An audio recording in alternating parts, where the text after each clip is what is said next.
Hey guys, Peter Cooney here for How To Tuesday. Today I want to talk about how to evangelize. You might be thinking to yourself, self-evangelize, that's a very Catholic word. I don't even know what that means.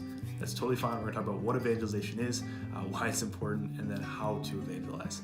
So from the United States Catholic bishops, evangelization is bringing the good news of Jesus into every human situation and seeking to convert individuals and society by the divine power of the gospel itself.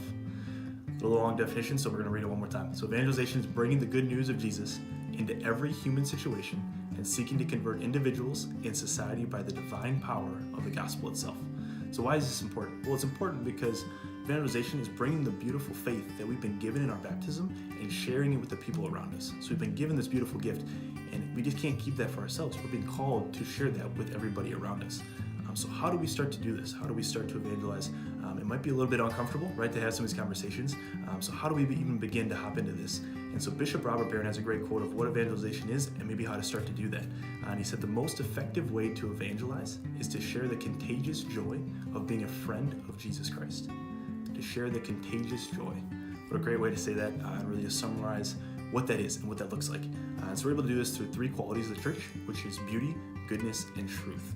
And so Bishop Barron talks about using these in this order, right? Using beauty and then moving into your goodness and then talking about the truth of Christ and the church and what it's taught us. And so if we do that in a backwards order, we're really not going to have much of a chance of evangelizing and talking about the faith, because if you think about it, in our relativistic society today, a lot of people don't want to be told what they're doing wrong. So if we begin with the truth and we tell them something that they're doing is wrong, that's going to kind of kill the conversation from the get-go.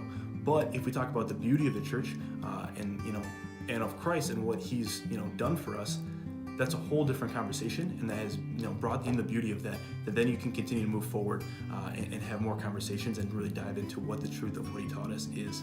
And so as a basketball coach, I wanted to give a little sports analogy of what this looks like. So imagine that you're going to teach a kid about the game of basketball, and you bring him to a game just to watch what it looks like. And you sit next to him and you're holding a rule book with him, right? And you're telling him, okay, look how he doesn't go out of bounds there. Look how he doesn't travel. Look how he doesn't double dribble. And that's what you do for the entire game. Is the kid really going to be that excited? Is he going to want to come back and really experience the game anymore? Probably not, right? But if you take a different approach and you go to the game and you just let him watch, right? And you see the excitement of the stadium and you see a guy hit a corner three. You see him make a good crossover on a defender. You see him hit a half-court shot, right? That beauty, that excitement is going to want the kid to come back. He's going to want to be more a part of that and experience that more. And then from there, he's going to want to learn the game himself, right? He's going to ask questions of what are the rules so I can be able to play? How do I better dribble? How do I better pass? How do I begin to shoot the ball? These questions are going to come up. He's going to be interested because he's been drawn in by the beauty of the game. This is really, what it looks like for our faith. We've been given this beautiful faith with Christ, and it's changed us. It's definitely brought us in, that it's changed our lives. And so we need to go, share that with other people and show the beauty of that excitement that we've felt of how we've been changed. And through that, there's going to be more and more questions asked that, you're going to get to the truth of what Christ and the church taught, but it's going to start through that beauty, through that excitement. And so that's really what we're being called to do.